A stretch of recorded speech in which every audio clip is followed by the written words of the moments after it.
एखादी सॅटेलाइट जेव्हा लॉन्च करतो आपण त्यावेळेस त्या प्रक्रियेमध्ये आपल्याला सक्सेस मिळण्याचा रेट हा जास्त असतो, पण पृथ्वीवरती पुन्हा परत येत असताना लँडिंग होतानाची प्रक्रिया अतिशय खूप क्लिष्ट असते.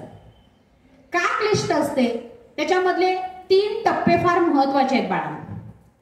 पहिला टप्पा म्हणजे जेव्हा एखादं स्पेस शटल पृथ्वीच्या वातावरणामध्ये प्रवेश करतं तेव्हा त्याला जो री एंट्रीचा अँगल जो असावा लागतो तो प्रॉपर असावा लागतो. तिथं अँगल चेंज होण्याची प्रक्रिया प्रॉपर होणं फार गरजेचं असतं. ISS ची इन्फॉर्मेशन आपण घेतली. पृथ्वीपासून नियर अबाउट 400 किलोमीटर अंतरावरती ISS आहे. 28,000 किलोमीटर प्रति आवर या वेगानं ते पृथ्वीभोवती फिरते. 400 किलोमीटर म्हणजे अंतर किती झालं बाळांनो? असा जर विचार केला तर मुंबईपर्यंतचं अंतर आपण असं धरूया. आपली ST 80 किलोमीटर वेगाने जाते तेव्हा आपण काय म्हणतो की आपल्याला 7-8 तास लागतात. मग 400 किलोमीटर अंतर त्या यानाला पृथ्वीवरती परत यायला किती वेळ लागेल? मॅक्झिमम 1 आवर, 1 तास. पण हे जे स्पेस शटल सुनीता विल्यम्स यांना घेऊन येत होतं त्याला कालावधी किती लागला? नियर अबाउट 17 तास 30 मिनिटं, 17.5 तास. तुम्ही म्हणाल असं का, इतका कशाला वेळ लागतो? हीच अतिशय क्लिष्ट प्रक्रिया आहे. कारण पृथ्वीच्या दिशेनं येत असताना गुरुत्वाकर्षण फार मोठ्या प्रमाणावरती त्याच्यावरती कार्य करत असतं. जे हादसे नासाच्या बाबतीमध्ये घडले त्याच्या काळजीपोटी सुनीता विल्यम्स यांना परत आणण्यासाठी लागलेला जो विलंब होता याच्या मागची ती कारण आहे की येत असताना पृथ्वीच्या वायुमंडल म्हणजे वातावरणामध्ये पृथ्वीपासून 100 किलोमीटर पर्यंत वायुमंडल जास्त आहे, वातावरण जास्त आहे. आणि इथं प्रवेश करत असताना फ्रिक्शन जे आहे तो फार मोठा फॅक्टर, तोच फार मोठा अडसर आहे. पहिली गोष्ट आपण बघितली की री एंट्री अँगल त्याचा व्यवस्थित होणं गरजेचं असतं. पृथ्वीवरून कंट्रोल केला जात असतो. री एंट्री अँगल व्यवस्थित झाल्यानंतर पुढचे 2 टप्पे जे आहेत त्यातला दुसरा टप्पा म्हणजे त्या यानामध्ये एकूण 16 थ्रस्टर्स लागलेले होते. आता थ्रस्टर्स म्हणजे काय? थ्रस्टर्स म्हणजे अपोज करणारी एखादी गोष्ट. जसं सॅटेलाइट पृथ्वीवरून अवकाशामध्ये प्रक्षेपित होत असताना तिथं सुद्धा थ्रस्टर्स असतात. त्याला मराठीमध्ये आपण रेटा असं म्हणतो. जो सॅटेलाइट लॉन्च होत असताना मोठ्या प्रमाणात वायू आणि ज्वाला खालच्या दिशेनं ढकललेली आपल्याला दिसते. That are nothing but thrusters, की ज्याच्यामुळं ग्रॅव्हिटेशनल फोर्सच्या अपोजिट काम केलं जातं आणि यान वरच्या दिशेनं जातं.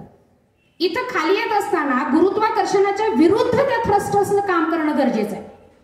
कारण त्यावेळेला जास्त वेगानं जर ते यान खाली आलं तर अपघात होऊ शकतो. म्हणजे हे थ्रस्टर्स 16 थ्रस्टर्स प्रॉपर वर्क होणं गरजेचं आहे. योग्य टप्प्यावरती त्यांचं वर्किंग होणं गरजेचं आहे. हा दुसरा महत्वाचा अडसर होता.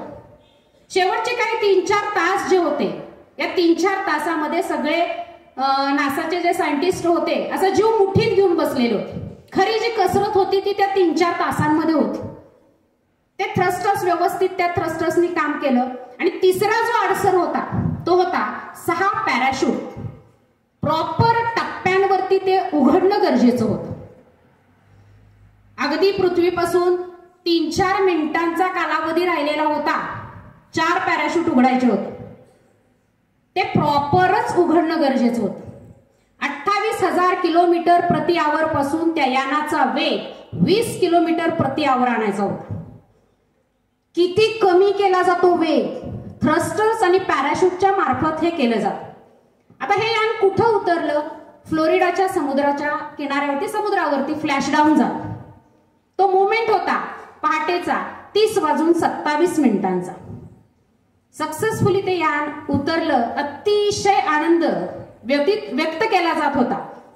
आता हे यान उतरत असताना त्याच्यामध्ये सुनीता विल्यम्स, बुच विल्मोर आणि एक हक हे शास्त्रज्ञ ऍस्ट्रॉनॉट होते. 4 जण परत आलेले. ते कशा पद्धतीने ते यानामध्ये बसलेले होते? ते येत असताना त्यांचा एक वेगळ्या प्रकारचा स्पेस सूट असतो. जेव्हा ते वातावरणामध्ये येतात तेव्हा फ्रिक्शनमुळं आपल्याला माहिती आहे फ्रिक्शनमुळं उष्णता निर्माण होते. अशी किती उष्णता निर्माण होते?